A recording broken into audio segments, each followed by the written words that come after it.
जी, इनका सवाल ये है कि संसार का सबसे बड़ा सच क्या है और इंसान की जीवन की कहानी क्या है। यानी इंसान के जीवन की कहानी क्या है, आसान तरीके से समझाएं।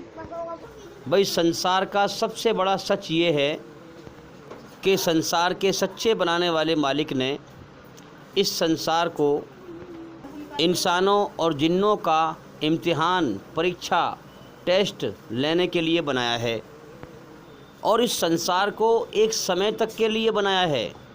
ऐसा नहीं कि ये संसार हमेशा चलता रहेगा। इस संसार में जो भी कुछ हम देख रहे हैं, जो भी हमारी आंखें देख रही हैं, कुछ भी हो, वो सब अल्लाह ईश्वर ने पैदा किया है, बनाया है और हर चीज़ को ख़त्म करने का समय भी रखा है।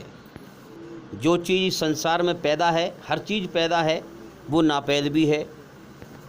तो लिहाजा सारा जहान फ़ानी है। फ़ानी का मतलब मरने मिटने वाला। अल्लाह लाफ़ानी है। लाफ़ानी का मतलब कभी ना मिटने वाला। तो ये संसार अल्लाह ईश्वर ने इम्तिहान लेने के लिए, टेस्ट लेने के लिए बनाया है और इसका अंत भी है। आसमान से खबरें आई हैं क़यामत के बारे में कि क़यामत आएगी। क़यामत का मतलब सारा जहान ख़त्म हो जाएगा, अल्लाह बाकी रहेगा।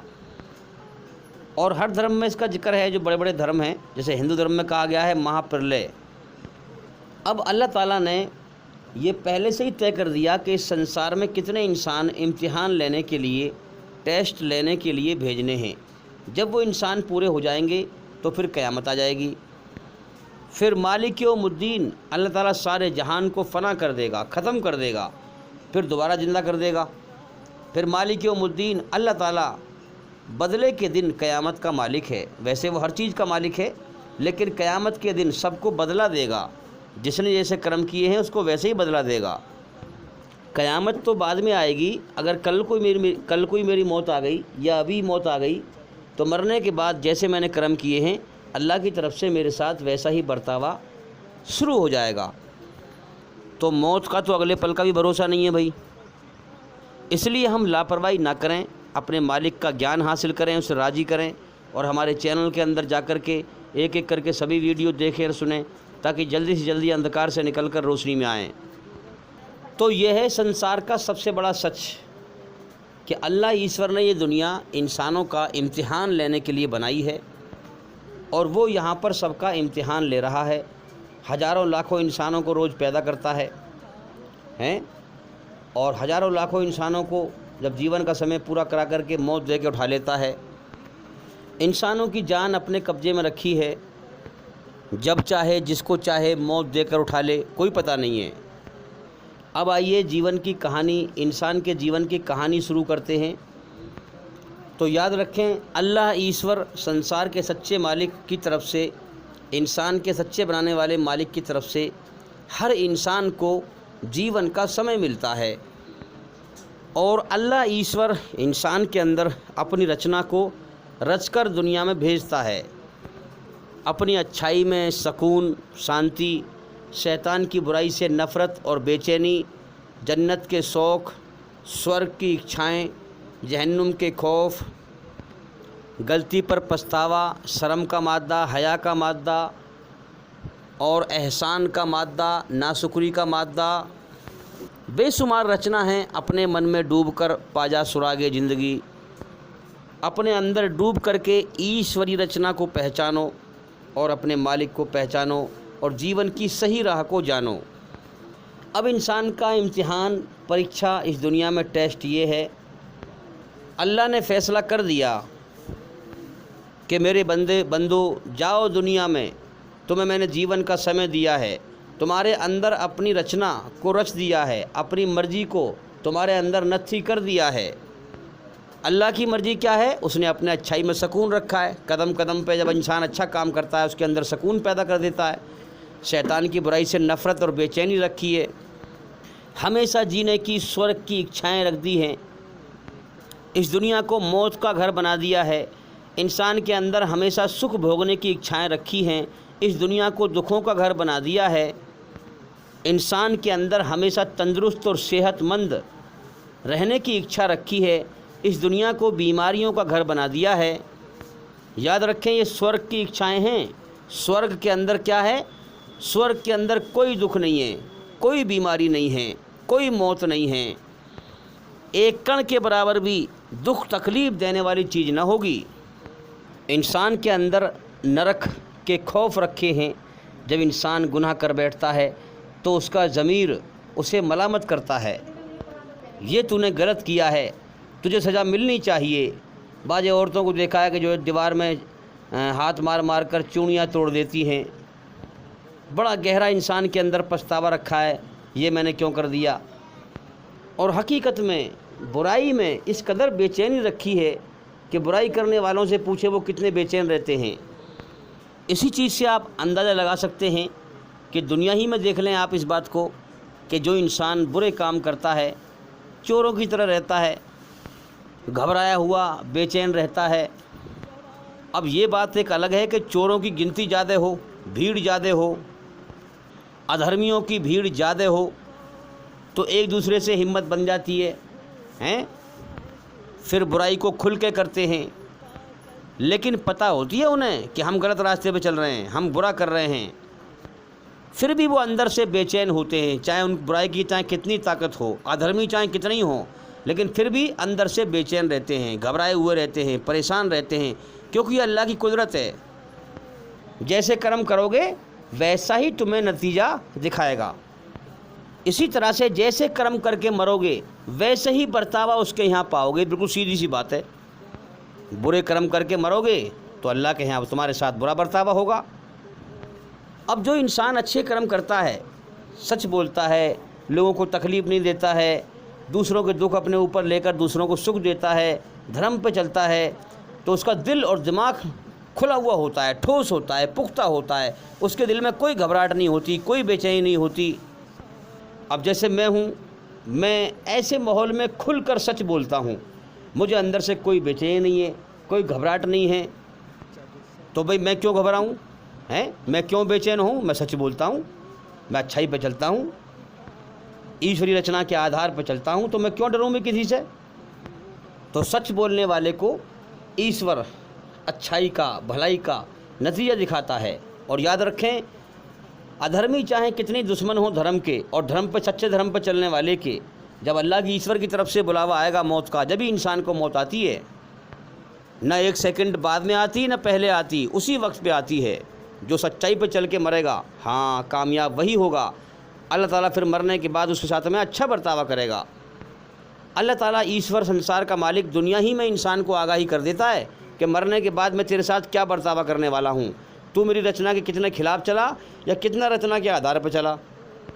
बिल्कुल सीधी सी बात है। अल्लाह ईश्वर ने दो रास्ते बनाए हैं, अच्छाई को पसंद कर, अच्छाई को चुन ले या बुराई को चुन ले, सच को चुन ले या झूठ को चुन ले। इंसान के अंदर एहसान का मादा भी रखा है। अगर तुझ पे कोई एहसान करे तो उसका एहसान मान, उससे मोहब्बत कर।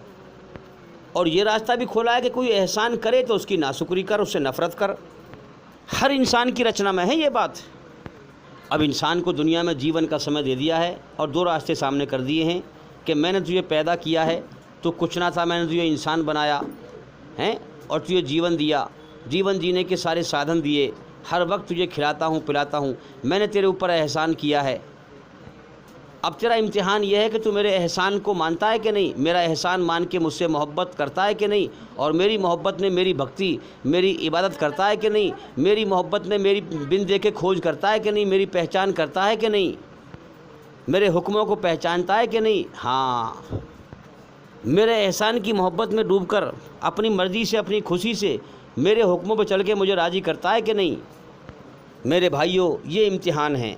दूसरा रास्ता उसने खोल रखा है कि मेरे बंदे, मैंने तुझे बनाया है, अपने ऊपर गौर कर, मैंने तुझे गंदे पानी कतरे से बनाया है, मैं तुझे हर वक्त खिलाता हूँ, पिलाता हूँ।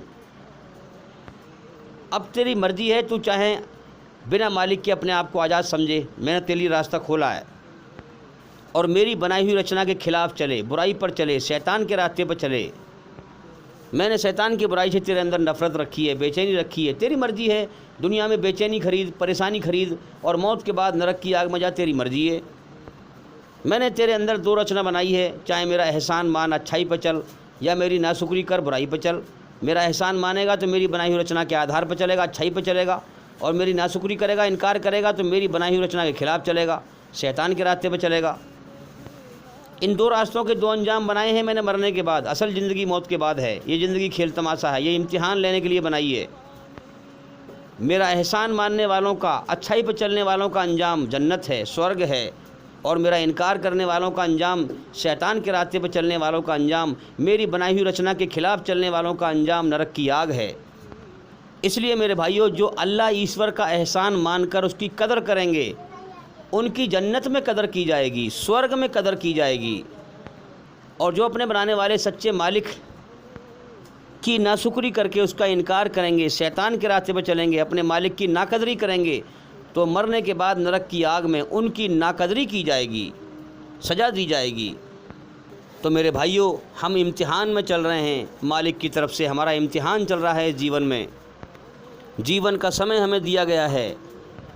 लोग जीवन के समय को दुनिया के खेल तमाशे में, हाया माया में बर्बाद कर रहे हैं, जैसे दुनिया में हमेशा रहना है, और ज़िंदगी के समय का एक एक दिन यूं ही बीतता जा रहा है, कोई परवाह नहीं है लोगों को। और जिस दिन मौत आएगी, जो भी खेल तमाशे में लगे हुए हैं दुनिया बटोरने में, ये सब यहीं रखा रह जाएगा। मेरे भाइयों, जैसे हमारे सामने छोटे छोटे बच्चे खेलते हैं मट्टी से, गुड़िया गुड्डों से, हैं, तो हम क्या कहते हैं, अरे बच्चे वैसे ही खेल रहे हैं, खेल तमाशा है वैसे ही। मेरे भाइयों, अगर हम दुनिया में माल दौलत की दौड़ लगाते हैं तो अल्लाह के नज़दीक भी ऐसे ही एक खेल तमाशा है। क्योंकि जिस ज़िंदगी के ख़त्म होने का अगले पल का भरोसा ना हो, उस ज़िंदगी को इंसान कामयाब बनाने पर लगा हुआ है। अल्लाह का ऐलान है, मेरे बंदे, मैंने तुझे अपने लिए पैदा किया है, तू मुझे राज़ी कर, मेरी बनाई हुई रचना के आधार पर मेरी खोज कर, मेरी पहचान कर, बिन देखे मेरी अच्छाई के हुक्म पर चल, तू मुझे राज़ी करके आ। ये दुनिया तो कुछ भी नहीं है, हैं? असल ज़िंदगी जन्नत की है। मैं तुझे वहाँ पर दाखिल करूँगा, तेरी हर मर्ज़ी को पूरी करूँगा। मेरे भाइयों, कितने लोग हमारे सामने मर गए। मरने वाले हमें सबक दे रहे हैं कि हम तो मर कर दुनिया छोड़कर आ गए, तुम्हें भी मरकर दुनिया छोड़कर आना है। होश में आओ, जीवन के मकसद पर गौर करो। मगर हमें कोई परवाह नहीं हम क्या कर रहे हैं।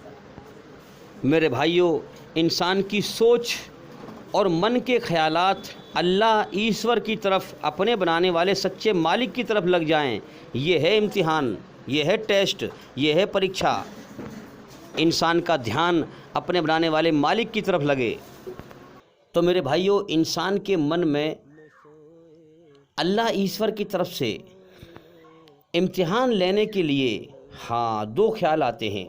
अच्छा ख्याल अल्लाह की तरफ से आता है और बुरा ख्याल शैतान की तरफ से आता है। इंसान के मन में अच्छे बुरे दोनों ख्याल आते हैं। अब जल्दी से इंसान सोच नहीं पाता कि मेरे लिए क्या सही है और क्या गलत है। इसलिए इंसान को चाहिए कि जैसे ख्याल आए तो वो पहले सोचे, रुके, पहले नरमी को इख्तियार करे, गर्मी इख्तियार ना करे। थोड़ी देर रुकेगा, सोचेगा, समझेगा, और फिर बुराई से डरेगा तो फिर अच्छाई को पकड़ेगा, ईश्वरी रचना के आधार पर चलेगा। और इसलिए कहा जाता है, जब कोई काम करो तो एक दूसरे से राय लेकर, मशवरा लेकर करो। एक दूसरे से पूछताछ करने से कि भाई मैं कैसे करूं इस काम को, फ़लाँ काम कैसे करूं, फ़लाँ रास्ते पे कैसे चलूं, तो सही बात इंसान के दिमाग में समझ में आती है, फिर अकल में सही बात आ जाती है। इंसान की जो अकल है वो अंधेरे में है। अब बहुत सारे लोग जानबूझकर भी जो है बुराई पे चलते हैं, जानते हैं कि गलत है फिर भी चलते हैं।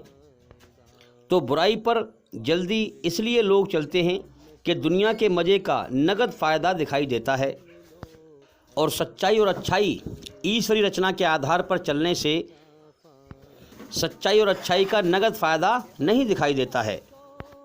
तो मेरे भाइयों, अल्लाह ताला संसार का सच्चा मालिक हम इंसानों का इम्तिहान ले रहा है। जैसे कोई फैक्ट्री हो बड़ी सी, और फैक्ट्री में वर्कर लगे हुए हों, बहुत सारे नौकर लगे हुए हों, और फैक्ट्री मालिक छुप के देखे कौन कैसे काम कर रहा है।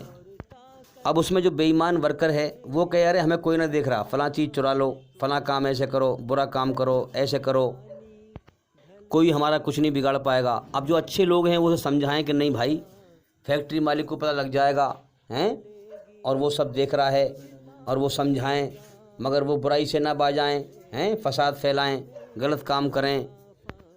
इसी तरह से संसार का सच्चा मालिक अल्लाह ईश्वर का ऐलान है कि मेरे बंदो, ये दुनिया की फैक्ट्री मेरी है, तुम मुझे नहीं देख सकते, मैं तुम्हें देख रहा हूँ। उसने सारी खबरें भेज दी हैं और मैं अपनी बनाई हुई रचना के आधार पर तुम्हारा इम्तिहान ले रहा हूँ, सच्चे और झूठों को छांट रहा हूँ। कौन मुझसे डरकर बुराई से बाज आता है, कौन मेरी बनाई हुई रचना के आधार पर चलता है कि नहीं चलता है, और कौन मुझसे निडर होकर के बिना मालिक के आज़ाद समझकर धरती पर फसाद फैलाता है, मेरी बनाई हुई रचना के खिलाफ चलता है। मैंने सबको जीवन का समय दिया है, कायनात को खामोशी के साथ चला रहा हूँ, तुम्हें जीवन दे दिया है।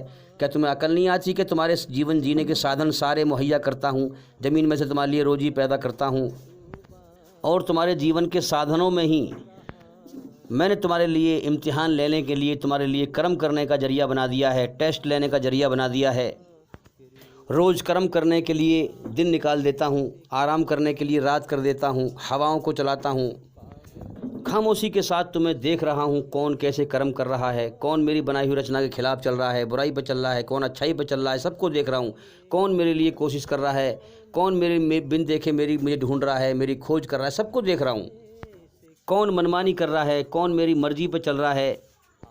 ये दुनिया मैंने इम्तिहान के लिए, तुम्हें छांटने के लिए बनाई है। छांटने के बाद असल ज़िंदगी मौत के बाद है। जो बंदे मेरे जिन्होंने मेरा एहसान माना, मेरी कदर करी, जिन्होंने मेरे लिए दुनिया को छोड़ा, दुनिया की हर चीज़ को नापसंद करके मुझ अकेले दुनिया बनाने वाले को पसंद किया और मेरे लिए दुनिया को छोड़ा, मैं उनको बेहतरीन इनाम दूंगा, मरने के बाद जन्नत में हमेशा कामयाबी का जीवन दूंगा।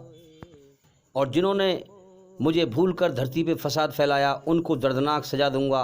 मैंने कैद खाना बना कर तैयार कर रखा है नरक की आग का। मेरे भाइयों, आँख खोलो, गौर करो।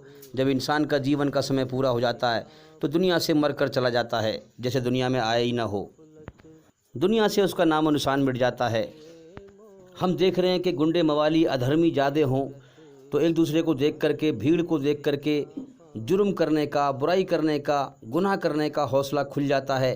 एक दूसरे का साथ देते हैं बुराई में। मेरे भाइयों, अल्लाह का ऐलान है कि पूरी दुनिया अगर बुराई करेगी तो मेरी रचना के खिलाफ चलेगी तो मैं उसे नरक की आग में झोंक दूंगा। जो शैतान के रास्ते पर चलेंगे, हाँ, वो अल्लाह ताला शैतान से और शैतान के मानने वालों से जहन्नुम को भर देगा।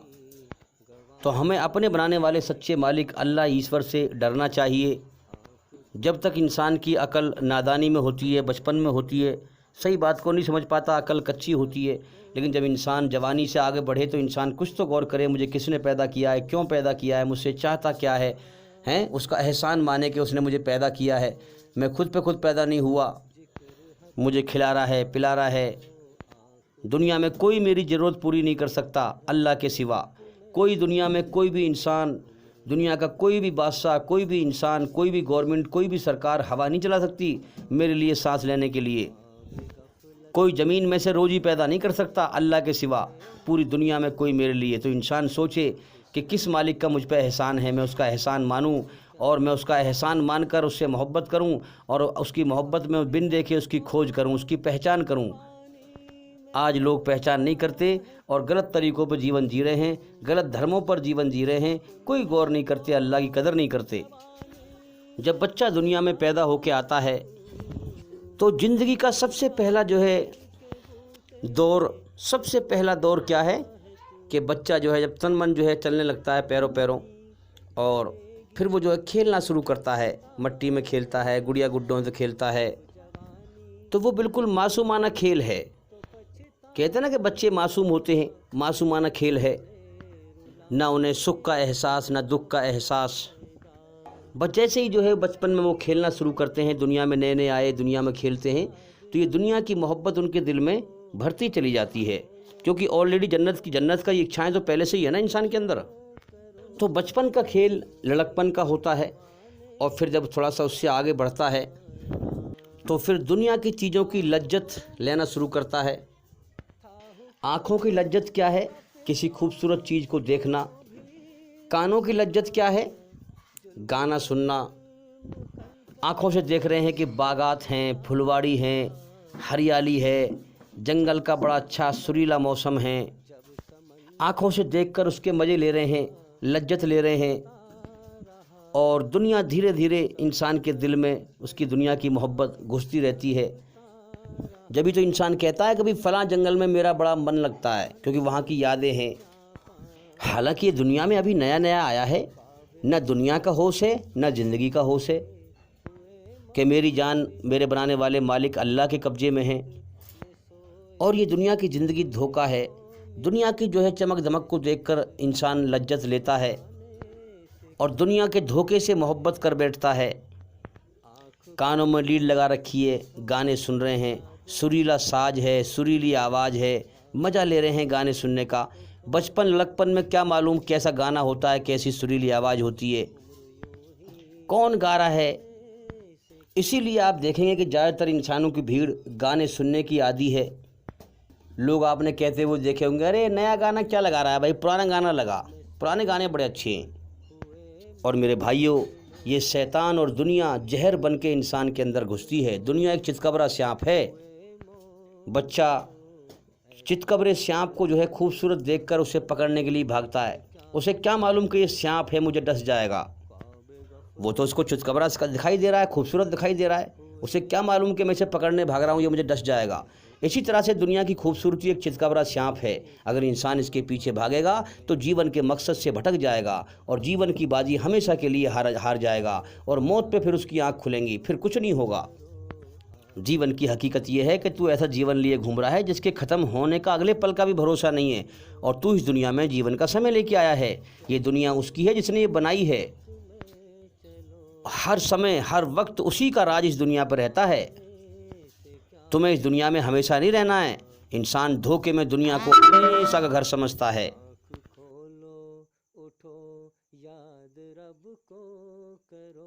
तो मेरे भाइयों, इस दुनिया में इंसान आने के बाद अंधकार में डूब जाता है।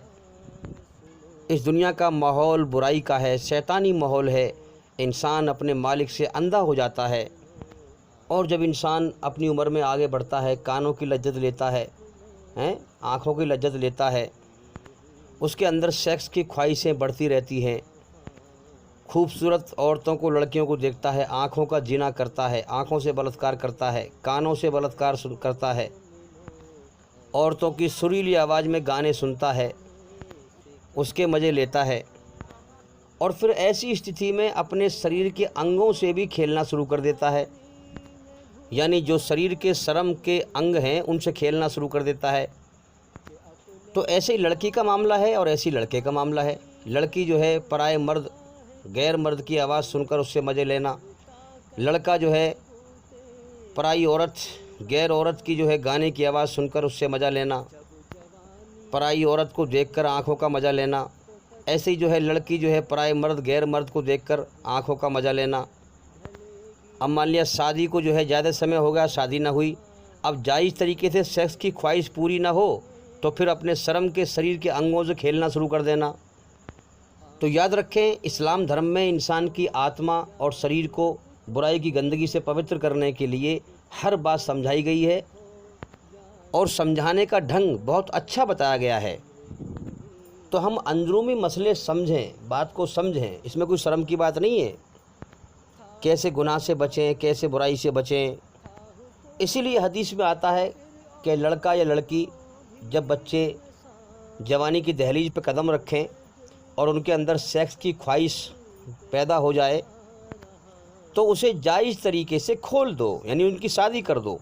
अगर आपने वक्त पे शादी नहीं की तो अगर वो गुनाह करेंगे, इधर उधर मुंह मारेंगे, तो फिर उसका बवाल माँ बाप के ऊपर है। क्योंकि अल्लाह ईश्वर ने सेक्स की ख्वाहिश इसलिए रखी है इंसान के अंदर ताकि सेक्स की ख्वाहिश की वजह से अल्लाह ताला और इंसान दुनिया में भेजे, बच्चे पैदा करे, इम्तिहान लेने के लिए और इंसान दुनिया में भेजे। अब लोग इंतजार करते हैं कि बच्चे अपने पैरों पे खड़े हो जाएं, उस वक्त उसके बाद शादी करेंगे। अरे मेरे भाई, अल्लाह ने इंसान को पैदा करते ही, पैदा करने से पहले उसकी उम्र और रिज़्क़ लिख दी। तुम चाहे जो करो, अच्छा करो या बुरा करो, जो उसके मुकद्दर में रोज़ी लिखी है वही उसको मिलेगी। तुम्हें चाहिए कि अपने बच्चों की शादी टाइम पे करो।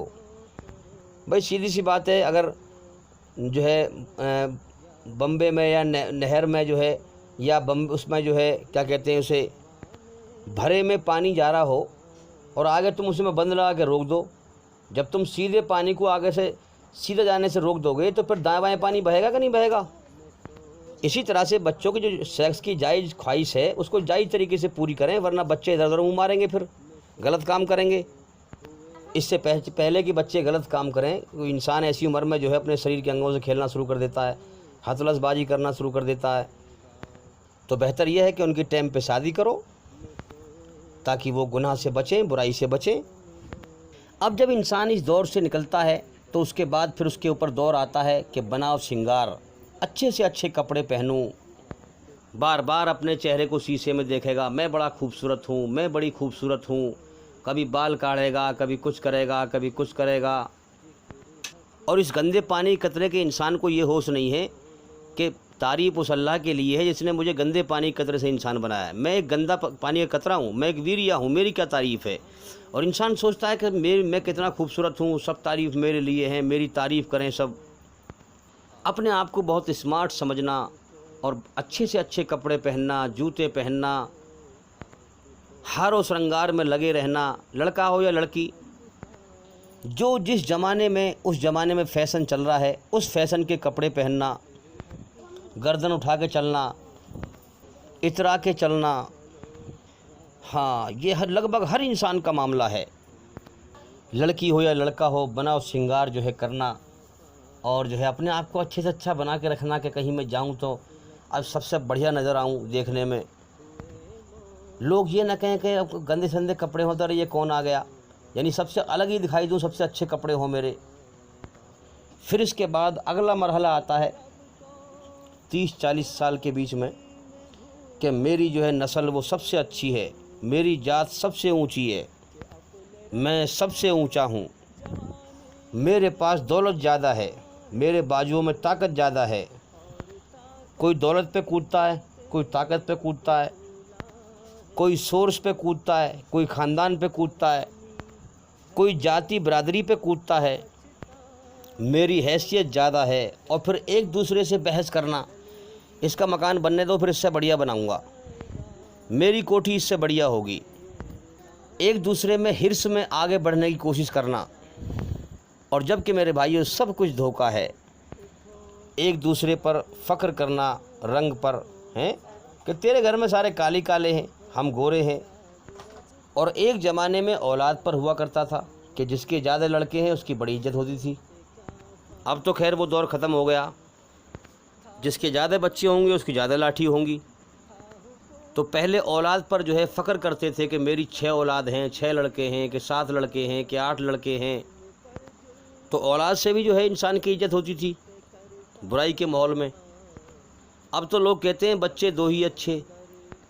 अब 40 साल के बाद इंसान के अंदर फिर पैसे की, माल की, दौलत की हवस बढ़ती है कि कैसे भी करके माल आ जाए, चाहे कितनी हो उसके पास, चाहे उसकी जो है 5 पुश्ते बैठ के खा लें, 10 पुश्ते बैठ कर खा लें, मगर उसकी हिर्स व हवस कम नहीं होती, यहाँ तक कि वो कब्र में जा पहुँचता है।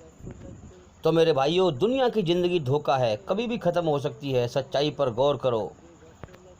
तो मेरे भाइयों, इस्लाम धर्म यूनिक है, सबसे अलग हटके। अब आप देखें इस्लाम में सबसे पहली बुनियाद क्या है? तौहीद, एक ईश्वरवाद। एक ईश्वर की पहचान देखें सबसे अलग है, संसार के सच्चे मालिक की सच्ची पहचान है। दूसरी बुनियाद क्या है? नमाज, उसकी इबादत करना, उसकी भक्ति करना, उसकी पूजा करना। आप दुनिया में देख लें, हर धर्म वाले किसी न किसी चीज़ का आकार बना करके उसके सामने झुक रहे हैं। लेकिन आप मस्जिद में देख लें, कोई मूर्ति नहीं होती, निराकार जो संसार का सच्चा मालिक है उसके सामने सर झुकाते हैं सभी लोग कांधे से कांधा मिला करके। तो भाई, हम अपने बनाने वाले सच्चे मालिक की पहचान करें। हमारे चैनल के अंदर जा कर के एक एक करके सभी वीडियो देखें और सुनें, ताकि जल्दी से जल्दी अंधकार से निकलकर रोशनी में आएँ। और बचाओ अपने आप को और अपने अहलो याल को नरक की आग से, जहन्नुम की आग से। अब देखो ना, हमारा बच्चा कोई अगर धूम में खड़ा हो तो हमें कितना तरस आता है उसके ऊपर कि बेटा छाए में आ जा, हैं, छाए में बुला लेते हैं हम उसे। लेकिन अगर उसे हम ईश्वर का ज्ञान नहीं सिखाएंगे, उसे जीवन का मकसद नहीं समझाएंगे और वो अल्लाह की नाकदरी करके मर जाएगा, तो वो नरक की आग में जाएगा। इसलिए हम अपने बच्चों को अच्छी शिक्षा दें, अल्लाह का इल्म सिखाएं, ईश्वर का ज्ञान सिखाएं। और याद रखें, जिस बच्चे का मजाक उड़ाया जाता है वो बुज़दिल बन जाता है, और जिस बच्चे पर एतबार यानी यकीन नहीं किया जाता वो धोखा देना सीख जाता है। बच्चे एक मोम का सा रूप होते हैं, जैसे मोम को तुम ढालोगे वैसे ही आकार में ढल जाते हैं वो। इसी प्रकार से जैसे तुम उनकी परवरिश करोगे वैसे ही वो ढल जाएंगे। अब तुम्हारे हाथ में है कि तुम उन्हें अच्छा बनाओ या बुरा बनाओ। जिस बच्चे पर तनकीद की जाती है वो कोशिश करना छोड़ देता है। जैसे उसको धमका रहे हैं इसके बस की कुछ नहीं है भाई, ये कुछ नहीं कर पाएगा, ये कुछ कर ही नहीं सकता है, तो फिर वो बच्चा फिर कोशिश करना छोड़ देता है। उसके दिमाग में घुमाने बैठ जाता है कि मैं कुछ कर ही नहीं सकता हूँ। जिस बच्चे को खामखा मारते हैं, पीटते हैं, ज़्यादा मारते हैं, पीटते हैं, उसके अंदर की सलाहियतें दब जाती हैं। मोहम्मद सल्लल्लाहु अलैहि वसल्लम ने फरमाया कि घरों में सबसे बेहतरीन घर वो है जिस घर में कोई यतीम रहता हो और उसके साथ अच्छा बर्तावा किया जाए। यानी जिस घर में कोई अनाथ रहता हो उसके साथ अच्छा बर्तावा किया जाए। अब आप समझ सकते हैं कि घरों में सबसे बदतरीन घर वो है जिस घर में कोई यतीम अनाथ रहता हो और उसके साथ बुरा बर्तावा किया जाए। तो मेरे भाइयों, यही है इंसान के जीवन की कहानी कि इंसान के जीवन का अगले पल का भरोसा नहीं। इंसान इस दुनिया में इम्तिहान देने के लिए आया है। असल जीवन मौत के बाद है, उसकी तैयारी करें। जीवन का समय हर रोज़ ख़त्म होने की तरफ जा रहा है। उम्मीद करता हूँ कि सवाल का जवाब हो गया और इंशाअल्लाह ज़िंदगी रही तो फिर मुलाकात होगी। अस्सलामु अलैकुम व रहमतुल्लाहि